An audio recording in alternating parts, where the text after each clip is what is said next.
Welcome students. Today we will solve seventh problem on orthographic projections. So let us start the lecture. So we are given one object over here and we are asked to draw its front view and top view in first angle of projection. And we know whenever we have to plot the projections of any particular object, we first have to locate the front side of that object.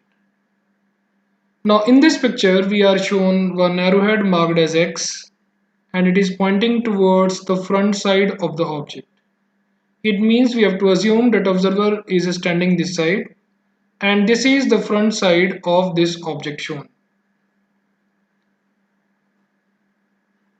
Now after that we should see in which angle of projection we have to draw its projections.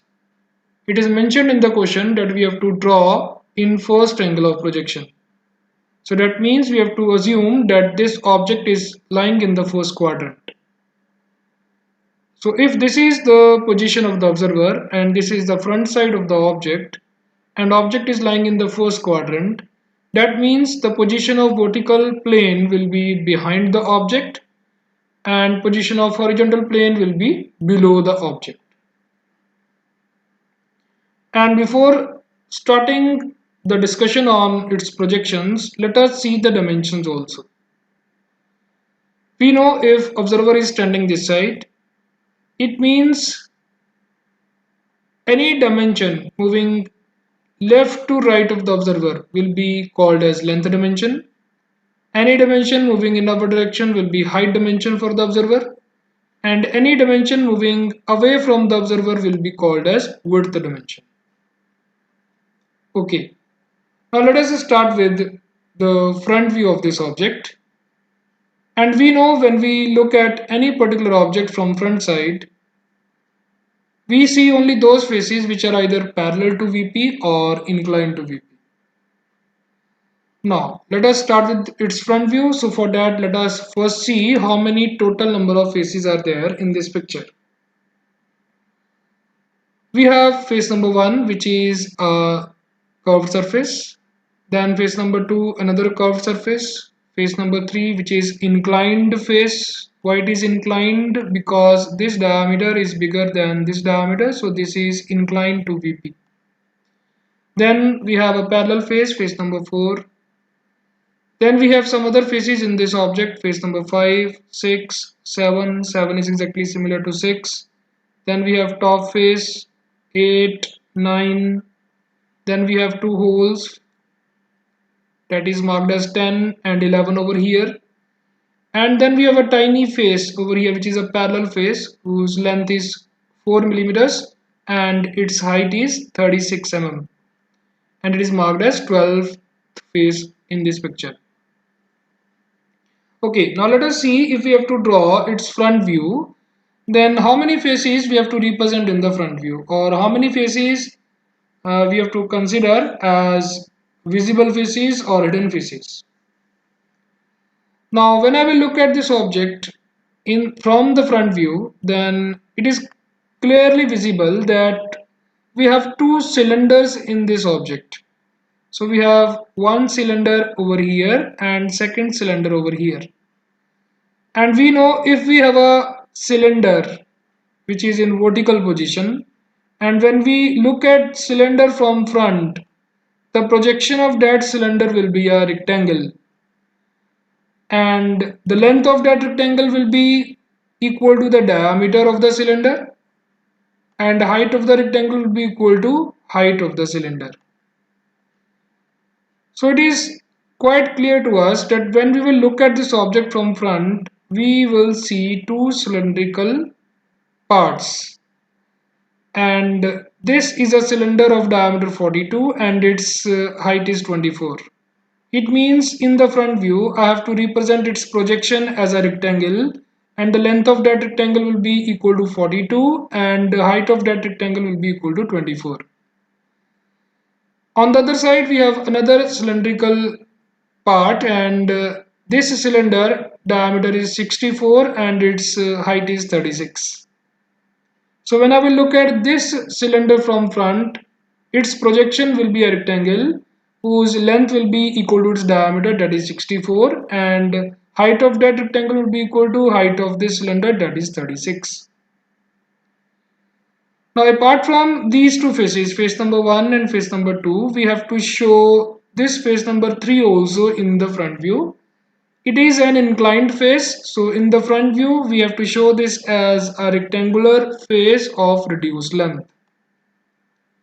Then in the front view we have to show face number 4 also, because it is visible and it is parallel to VP.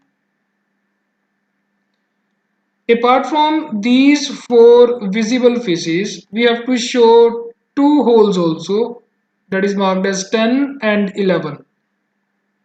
And these holes are not visible from front, so we have to represent these holes as hidden holes. And apart from these holes, we have to show this tiny face also, whose length is 4 millimeters and its height is 36 mm. And this will be a rectangular face in the front view, but that will be hidden because it is hidden behind this curved surface.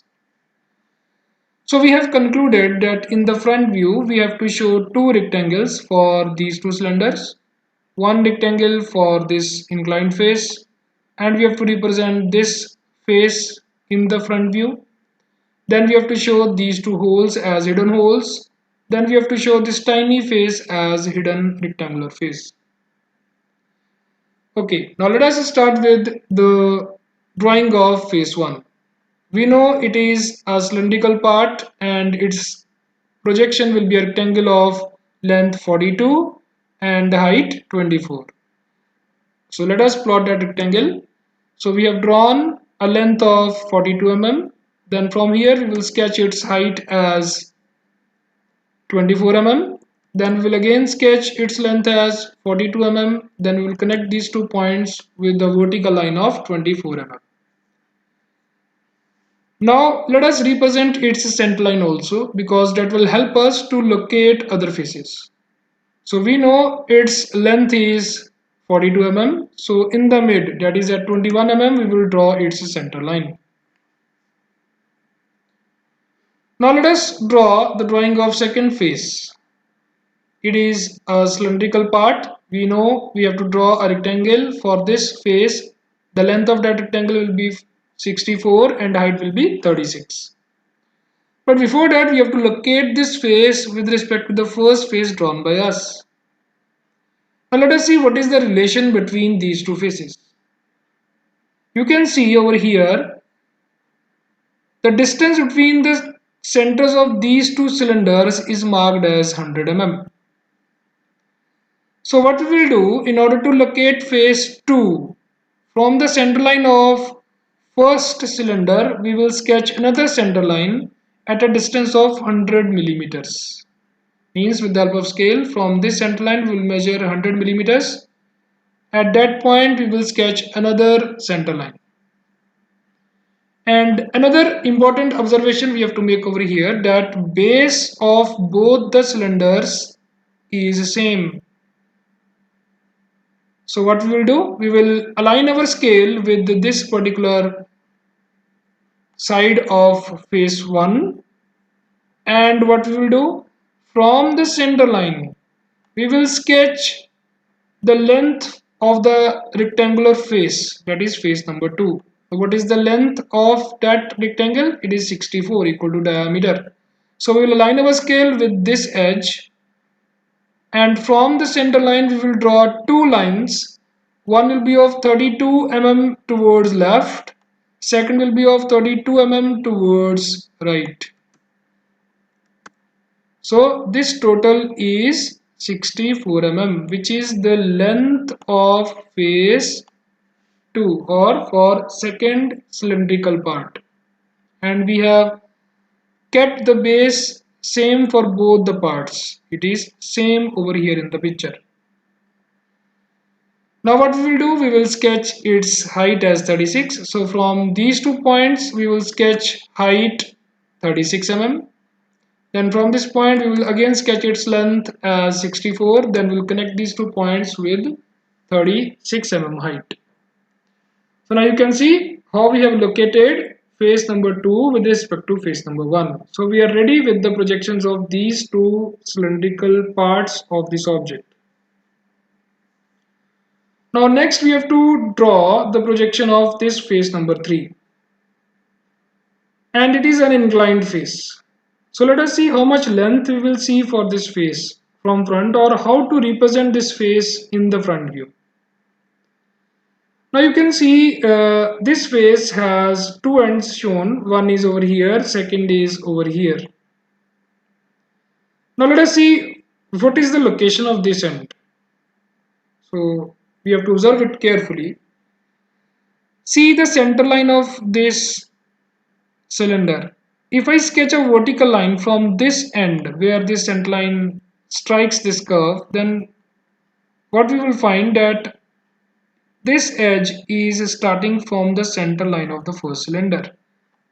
So from this point, if I sketch a vertical line, so that will tell us that this face number 3, starts from the center line of first cylinder. Similarly, if I draw a vertical line from this point where this center line strikes this curve, if I draw a vertical line from here, then we will find that this face goes all the way to the center of the second cylinder. And the height of this face is 12 mm. So what we will do, from the center line of first cylinder, from its base we will measure 12 millimeters and will mark a point here. Then from the center line of second cylinder, from its base we will measure 12 mm, we will mark a point here. Then we will align our scale with those 2 points and we will sketch a thick horizontal line. So this edge is representing this edge of face 3. Then we will represent its bottom edge. That means we have to connect the base of second cylinder with the face 3 and first cylinder. It means we need to sketch a horizontal line over here. Now after this we have to make a very important observation. You see, this particular face is merged with both the cylinders. So what happens because of that? The second edge of the cylinder is merged with this face. So that is not visible from front. In fact, that edge is not there because it is a single piece now. Similarly over here, it is a single piece. This edge is not there. So face number 3 is merged with both the cylinders. So what we will do, we have to remove these two edges drawn by us. So this will be the final projection of face number 3, face number 1 and face number 2 from front side. After that we will represent face number 4. Now how to represent face number 4? Very easy. From the top of face number 1, we have to sketch a line to the top of face number 2. So we have to connect these two corners to get face number 4.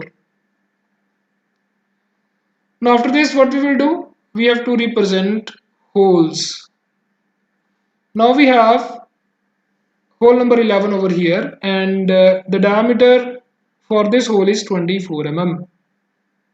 And its depth is not mentioned. It means you have to assume that this hole is throughout the height of this face. So diameter is 24. So what we will do, from this center line we will measure 12 mm this side of the center line, and from center line 12 mm on other side. And we will sketch two dashed medium lines for this particular height, that is 24 mm.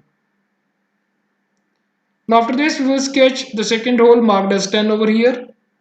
And the diameter of that hole is given to us as 36. So from center line we will measure 18 millimeters on both sides. So from the center line measure 18 millimeters, mark a point. From the center line measure 18 millimeters, mark a point. So from those 2 points we will draw dashed medium lines for 36 mm height. Now we are ready with the holes also. Now we have to represent this tiny face. Let us observe this face carefully. The length of this face is 4 and height is 36. It is a rectangular face of length 4 and height 36. And this face starts from the edge of or the limiting element of this hole. So from this hidden line, we will measure 4 millimeters towards left side, and from that point we will draw dash medium line. So this is that rectangular face. So we are ready with the front view of this object. Now we know after drawing the front view we need to draw a reference line, and the reference line in this case will be below the front view because we are working in first angle of projection, and in first angle of projection we draw front view above reference line. So from the front view leave some gap, minimum gap should be 10 millimeters, and draw a reference line, mark it as XY. Then from all the points of the front view we will take projectors in downward direction. So see, we are taking projectors from center line as well because these will help us in the top view. Now after this we have to draw its top view. So we have to maintain same direction, but now we will look at the object from top. So we have to maintain this direction, but we have to look at the object from top. Now one very important point we have to learn over here. If we have a symmetrical object, then it is better that we should draw center line first in the top view. You can see this object is symmetric about this center line, which is parallel to the reference line. So we will first sketch this center line in the top view as a horizontal line or parallel to reference line. Now question arises, at what distance we should sketch this center line. So for that we have to see what is the maximum width of the object. The maximum width of this object is how much? 64. So on one side of the center line we need a space of 32 millimeters minimum. So if I draw a center line over here, then from that center line I need a minimum space of 32 mm this side. Plus I need some gap also from reference line, that is minimum 10 millimeters.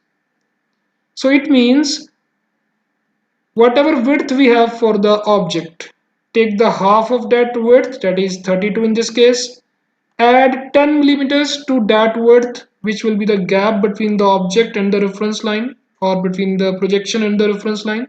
So it will become 42 in this case. So that should be the minimum gap between the center line and the reference line.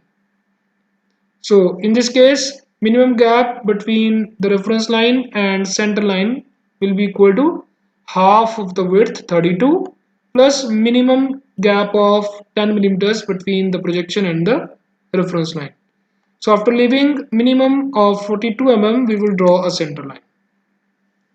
So why we have done this? Because when we will construct its top view will not intersect with the reference line. There will be a gap of at least 10 millimeters. So this is a very important step you must understand. Now after this, what we will do, we will observe this object from top and we will see how many faces we have to represent in the top. And we know we represent only those faces in the top which are parallel to HP or inclined to HP. So let us observe this object from top by maintaining same direction. So direction is maintained. Now we are looking from top. So when we will look at this object from top, we will see face number 9, circular face, face number 8, another circular face, but in that face we have to draw this rectangular shape. Then face number 6 will be visible from top, face number 7 similar to face number 6 will be visible from top. Then face number 5 will be visible, but it is an inclined face, so from top its length will be reduced length. So we have concluded that when we will look at this object from top, we will see face number 9, face number 8, face number 6, face number 7 and face number 5. So let us start with face number 9. In order to draw face number 9, we have to draw two concentric circles. It means first of all we need to locate the center of those circles. Now how to locate the center? It's very easy. You see in the front view we have drawn the center line of this cylinder. From that center line we have taken projector also. So where this projector is intersecting this center line, horizontal center line drawn by us, that is the center of face 9. So on this projector, draw a small center line. So now this intersection is representing the center of face 9. Then use your compass, place your compass at this center, and first of all draw its outer diameter, which is of 42 mm. So diameter is 42 mm, it means we will open compass to 21 mm, that is equal to radius. So this is center with the help of compass and radius equal to 21 mm, we will sketch a circle of diameter 42 mm. Then with same center and this time radius equal to half of 24, that is 12. Same center, use compass, open compass to 12 mm and draw the second circle. So you can see we have represented face number 9. Now after this we will draw face number 8. So how to represent face number 8? Again, we have to first locate its center line. And you know, in the front view we have already drawn its center line. And from that center line we have taken the projector also. So on that projector we will draw a small center line. So this intersection is the center of face number 8.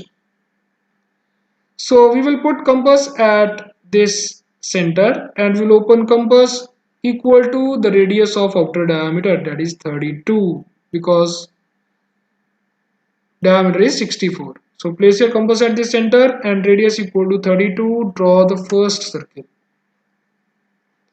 Then use same center and open compass equal to the radius of second circle whose diameter is 36, so radius will be 18. So place your compass at the center, open compass equal to 18 millimeters and draw the second circle.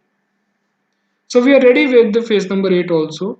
But in face number 8 we have to represent this rectangular portion that we will represent shortly. Now after this let us plot face number 5. So how to plot face number 5? When we will look at face number 5, from top we will see a rectangle that will have reduced length or this particular length, which is in between these two faces, face number 9 and face number 8. And the width of this face number 5 is 12 millimeters. So what we will do, from this center line we will measure 6 mm this side and from center line 6 mm on the other side, and we will draw two thick lines parallel to the center line. So this will represent face number 5. Now after that we will draw face number 6 and face number 7. Now you can see, in order to draw face number 6 and face number 7, we have to just draw a line tangent to both the cylinders or tangent to both the circles. So we will place our scale as tangent to these two circles and we will construct a thick line. So this is face number 7. Similarly, we will line our scale with these two circles as a tangent and we will sketch face number 6. Now we will show this rectangular shape in face number 8. So for that what we need to do? We have to see its dimensions. Its width is 8 and its length is 4. So from center we will measure 4 millimeters this side and 4 millimeters other side and we will raise the curve. Then from this end of the curve we will draw a horizontal line up to this projector which will be of 4 millimeters. Then from that point we will sketch its width of 8 millimeters. Then we will connect these two points to get that shape in face number 8. So now we are ready with the top view of this object. Now next we have to place dimensions. So first of all we will place its length dimension, which is 153 in this case. Then we will show this outer diameter as 42 millimeters. Then we can show this outer diameter of the cylinder as 64 mm. So we have to put 5 in front of the dimensions. Then we can show this inner diameter, that is 524, and similarly on the other cylinder, that is 536. After that we will show that small length of 4 millimeters. Now you can see the pattern.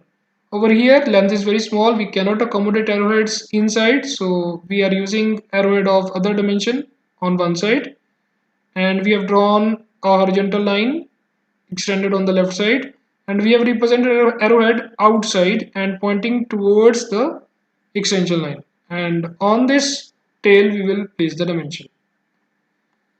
After that we will place this distance, that is center to center distance. It is a length of 100 mm.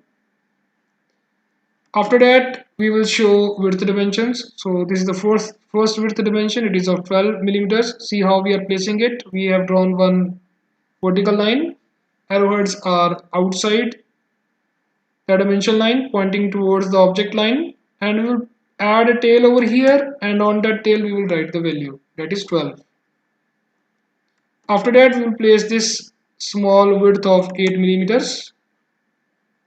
Now you can see again it is very small, we cannot accommodate arrowheads inside, so we have drawn outside by extending the dimension line on both sides of the extension line.